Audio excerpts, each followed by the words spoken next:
Assalamualaikum warahmatullahi wabarakatuh. Hello everyone, we are from group 2.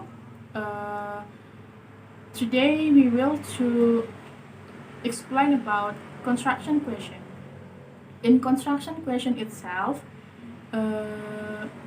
we have 4 topics. They are open closed question, tag question, indirect question, and echo question.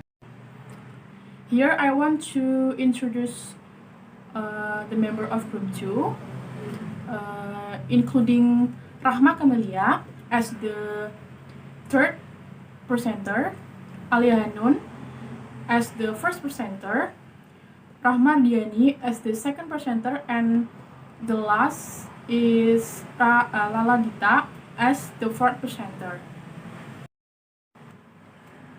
Alright, the first topic will be presented by me. The first topic is about open closed question. What do you know about open question? As you can see in the presentation that open question start with a question word like what, who, where, when, how, and so on. Let me give you an examples. What's your favorite food? Who opened the door? When did he leave? Where are we going? How did you and your friend meet? We used open question when we want to find out more information. For example, why did your brother live in Jakarta then?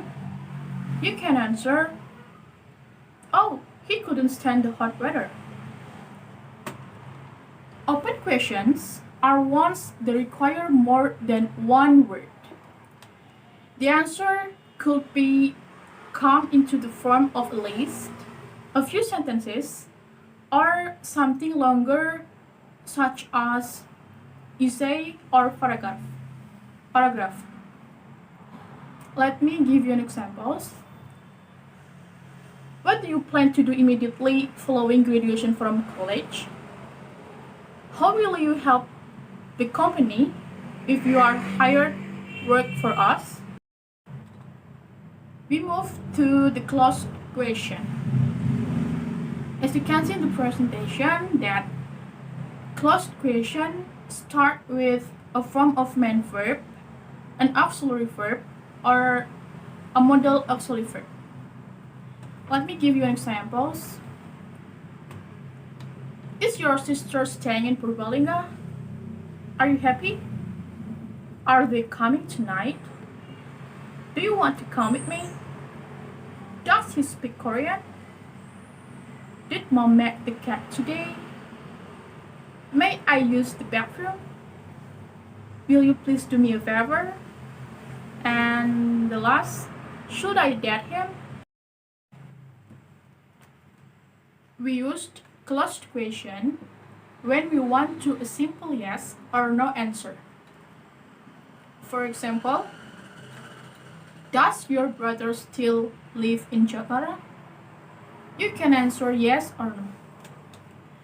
You have to notice here that although open questions require a longer responses than closed question, it doesn't mean open question always complicated. Let me give you an example. When someone asking this, what are you planning to buy today at the supermarket?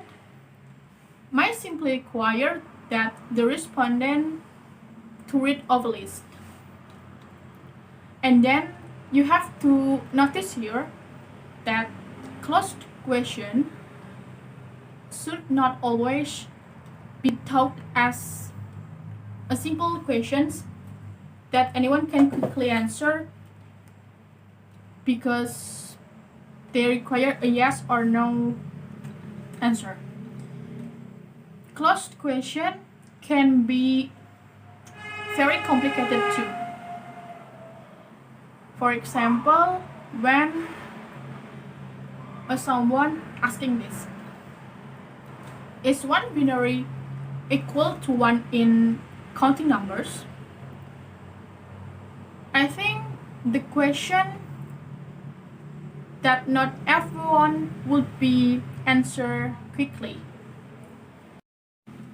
In the next slide, will be presented by Rahma Adiani. Okay, the next material is delivering by me. The next material is about the question.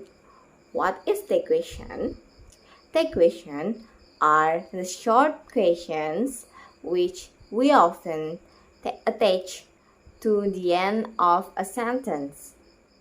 We form the questions with do or does or maybe did in the simple sentence or the auxiliary verb. There are three main types of sentence plus the question. The first type is affirmative plus negative take. The sample sentence is you already know Harriet. The question, don't you? You already know Harriet, don't you? The second is negative plus affirmative take.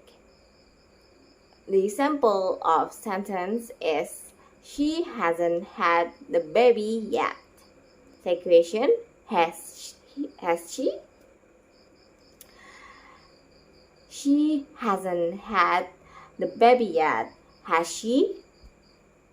The third is affirmative plus affirmative take.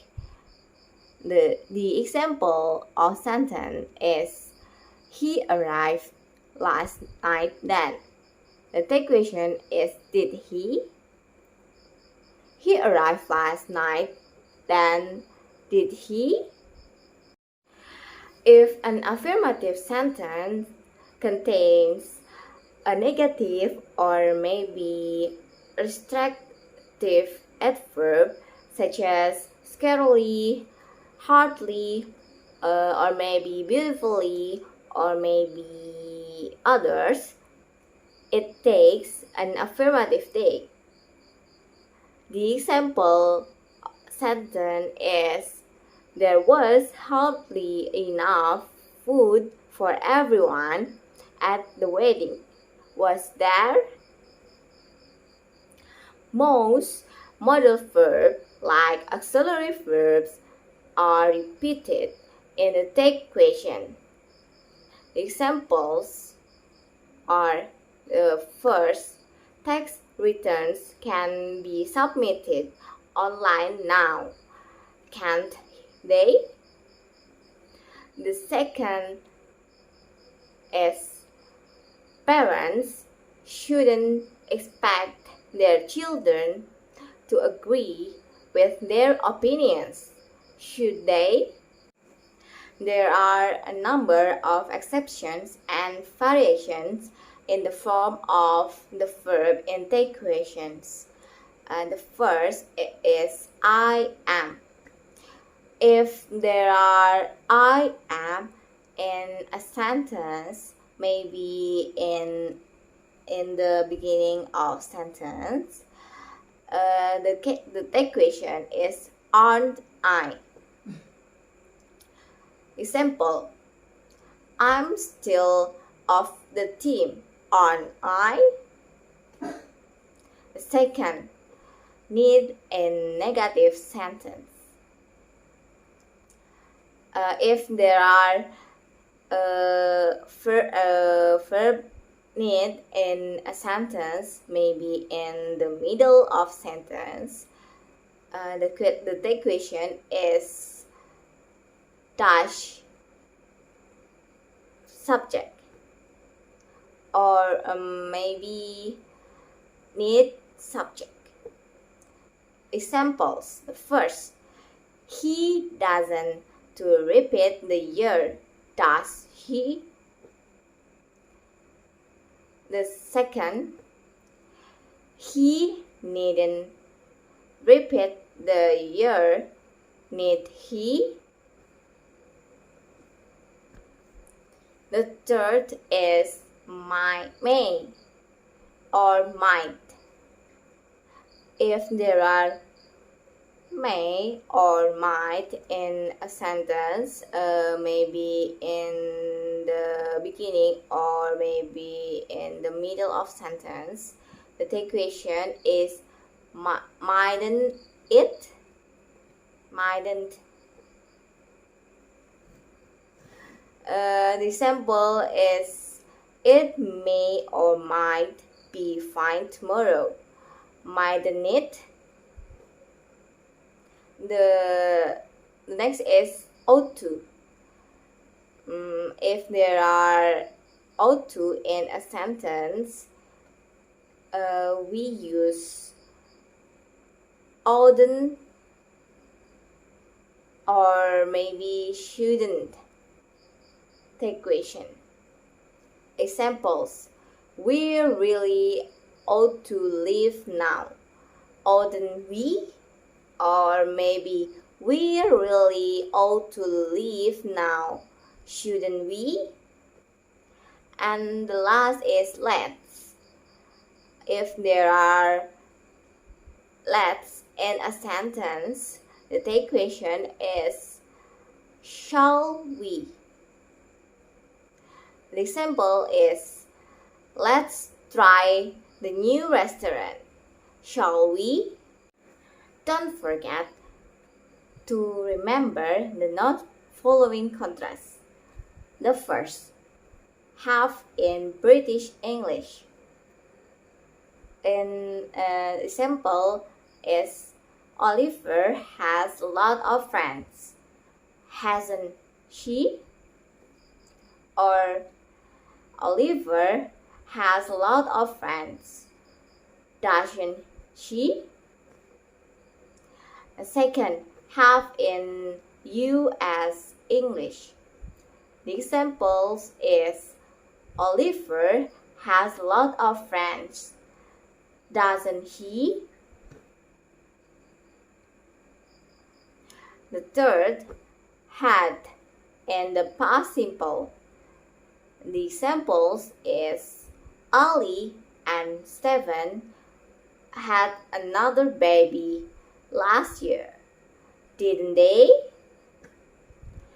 The last is had in the past perfect. The example is you had met him before this evening, hadn't you?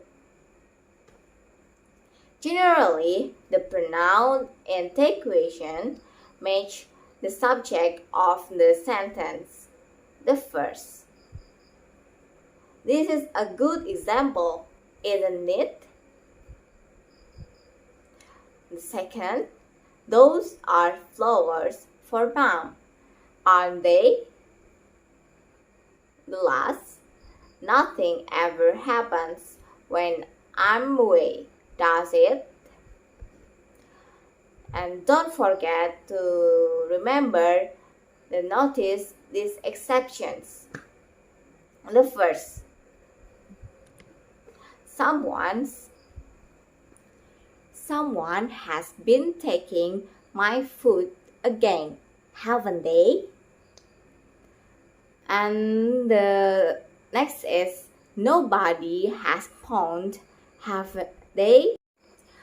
We use mixed equation with a falling intonation to ask for confirmation.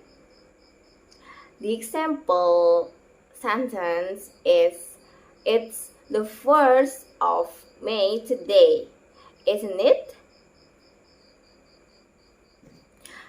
With a rising intonation, mistake questions are a genuine request for information. The example is, you haven't talked to Jim yet, have you? How to answer the mixed question? Yeah, you can answer the mixed question with the following way. The first, affirmative take. The example is John isn't experienced enough to do this job. Is he? You can say, no, I don't think he is, if you are agree.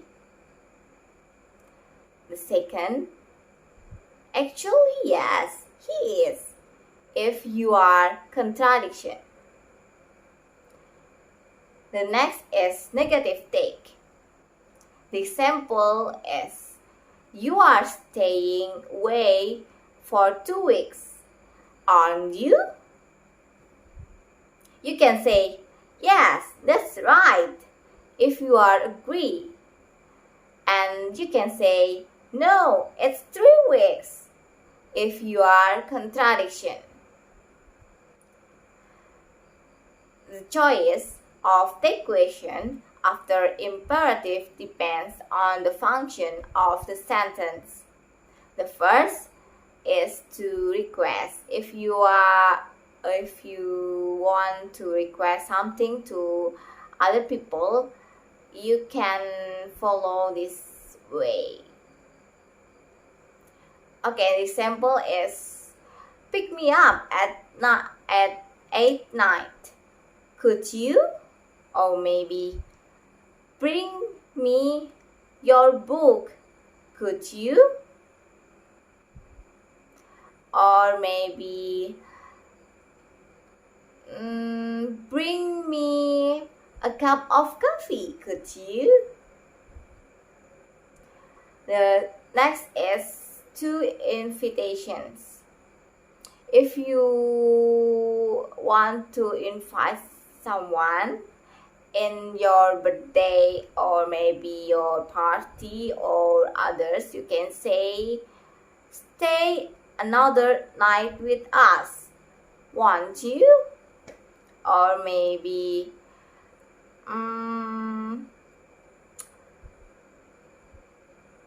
please stay with me in this party, won't you? Or maybe others. And the last is to comment. If you want to comment to other people, you can say this following way. The example is, turn the TV off, will you? Or maybe, turn the radio on, will you? Or maybe, turn the handphone on, will you? Or others. The next topic is indirect question. What is indirect question? Indirect question is a question that is found inside another question or inside a sentence or statement. So this is used when we want to be more polite or more formal in certain condition. So let's take a look at the example. Direct question. Where is the bank? Indirect question. Could you tell me where the bank is? Notice that in the indirect question, I put the verb is after the subject, the bank, in the same way as I do with a normal positive sentence. The bank is over there. But in the direct question, I put the verb is before the subject, the bank. So, when should we use indirect question? Number 1, when talking to a person we don't know very well. The example is, when you are going to abroad and you take a rent, you don't have a seat, and then you don't have a seat and ask to someone, excuse me sir, would it be possible if you move a little bit? That's it. Number 2, when we asking to a person that has an important position, such as your lecturer, your boss, your manager, your senior, and so on. Number 3, in the formal place or situation. For example, when you are in seminar and you want to ask to the presenter, you use indirect question. Number 4, when we're asking for help in the street. The example is when you are going to abroad and you want to ask where is the station, and you can say, "Excuse me, sir, could you tell me where is the nearest station is?" That's it. The next is rules for indirect question. Number 1, no auxiliary verb do or does. So in indirect question, we don't need auxiliary verb do, does, or did. Number 2, forms of the verb be, is, are, was or were, and have come after the subject. Number 3, for a question with beginning the word can, we change to would it be possible or is there any chance in the indirect question. Number 4, yes or no question become if in the indirect question. Here some process to use for beginning the indirect question. Could you tell me? Do you know? I was wondering. Do you have any idea? I would like to know. Would it be possible? And the last, is there any change? Types of indirect question. The first is yes or no question. To make an indirect yes or no question, we use if and the word order of a normal positive sentence. This is the same as for reporter yes or no question. On the other hand, we don't usually need to backshift or change the tense of the verb as we do with reporter question. For example, direct question, is he Spanish? And we change to indirect question. We can say, can you tell me if he is Spanish? So the word order is the press, the presses, and if, and the statement. He is Spanish. So the next is yes or no question with tenses that use do or does. Sometimes you want to make an indirect question using the present simple of any verb except be or the past simple of any verb except be. This tense make direct question by using do, does, and did. When we want to make indirect yes or no question using these tenses, we need if and we don't need do, does, or did. For example, direct question, does David live in London? And we change to indirect question, can you tell me if David lives in London? The word order is the process, can you tell me? After that, if and statement, David lives in London. The second is YW8 question. W8 question. Sometimes you want to make an indirect W8 question using the present simple of any verb except be or the past simple of any verb except be. Usually, these tenses make question by using do, does, or did. However, when we want to make an indirect WH question using these tenses, we don't need do, does, or did. Instead, we use question word and that normal positive sentence word order. For example, Direct question. Why is he unhappy? Indirect question. Can you tell me why he is unhappy? The word order is same as before. The process. Can you tell me? And then WH question. Why? And then statement. He is unhappy. WH question for tenses with do, does, or did. Direct question. Where does David live? Indirect question. Can you tell me where David lives? The word order is can you tell me? And then WH question where and then statement David lives. Remember, in this tenses we don't in this statement we don't need auxiliary verb do, does, or did. Why should we care about indirect question? For native English speakers, there are three common mistake issues related to indirect question.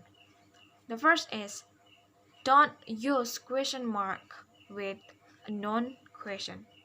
By far the most common mistake with indirect question is using a question mark at the end of sentence that is not a question. For example, she needs to know where you are going. Tell to stop if you feel cold. Mark is trying to determine whether he is allergic to cat. These are not questions. There should be no question mark. Before using a question mark, make sure the whole sentence is a question. So, does she need to know where you are going? Will you tell the staff if you feel cold? Is Mark trying to determine whether he allergic to cats? So, this is the correct sentence. Second is use whether unless you are presenting a condition. These two sentences are both grammatically sound, but they mean different things. The first sentence is tell the stop if you need seat. So this means tell the stop only if you need a seat. In other words, needing a seat is a condition that needs to be true before the staff are told. This is called a conditional sentence. The second sentence is tell the staff whether you need a seat. This means tell the staff about your seating needs. There are two alternatives, needing a seat or not needing a seat. The staff are to be told in either case. In other words, there is no condition that needs to be true. Often, if and whether are interchangeable when handling an indirect question, but bear that point in mind when choosing between them. Remember that if you are stating a condition, use if you are not, use whether. The third is get the word order right. Remember that the word order in a indirect question is the same as for a declarative sentence or statement, not an interrogative sentence or question. For example, the word order in a question. Where are you?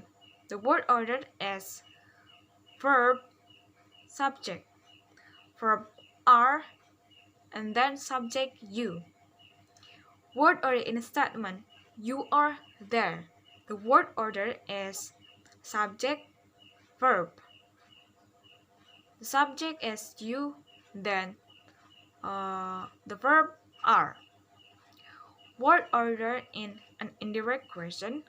I want to know where you are. So the word order is subject and verb. Subject you and then verb are. is the same word order as statement, not I want to know. Where are you? K point. An interrogation doesn't warrant a question mark. Only a direct question does. Bear in mind that if and whether are not always interchangeable. If hits a condition, whether doesn't. The word order of an indirect question is the same word order as a statement. Subject, verb, not a question, verb, subject. Not. It can be difficult to remember to put the verb after the subject, especially when the indirect question is in a present simple tense of be. For example, we did say, could you tell me where the station is? Not, could you tell me where is the station? Hello, my name is Lala. My student number is 56. Now, I'm going to explain some material about echo question. So, what is echo question? Echo question is a type of direct question that repeats part or all of something which someone else has just asked. Echo question is also referred as repeat please question. People usually say, could you repeat the sentence please in a formal situation, but in informal situation, we use echo question. So why people echo some question? The reason people generally echo a question are first, they have not fully understood or heard what was said. Second, they want to confirm that we have heard what we have heard. And third, they can't believe anyone would ask such a question. Okay, next is about a form of echo question. We form echo question with be, the auxiliary verb or modal verb. So the examples is I'm going to Singapore on business next week. So the echo question can be are you or are you really? Okay, the next example is they didn't give the concert after all last night. So the echo question can be didn't they? Why not?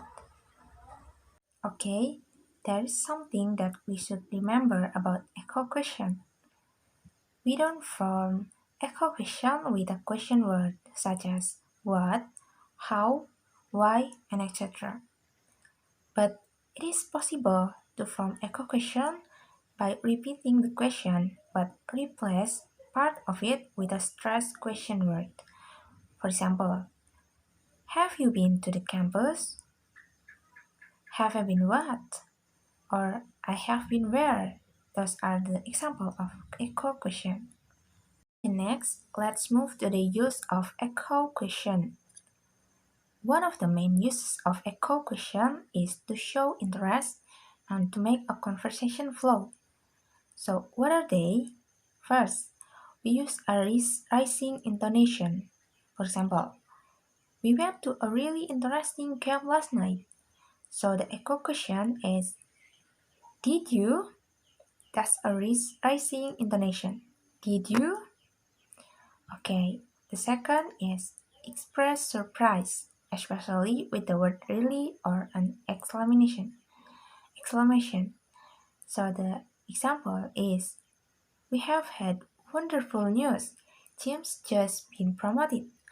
So the echo question can be, has he really? Or has he? How fantastic! And then last is to show empathic agreement with the speak. We use a varying intonation.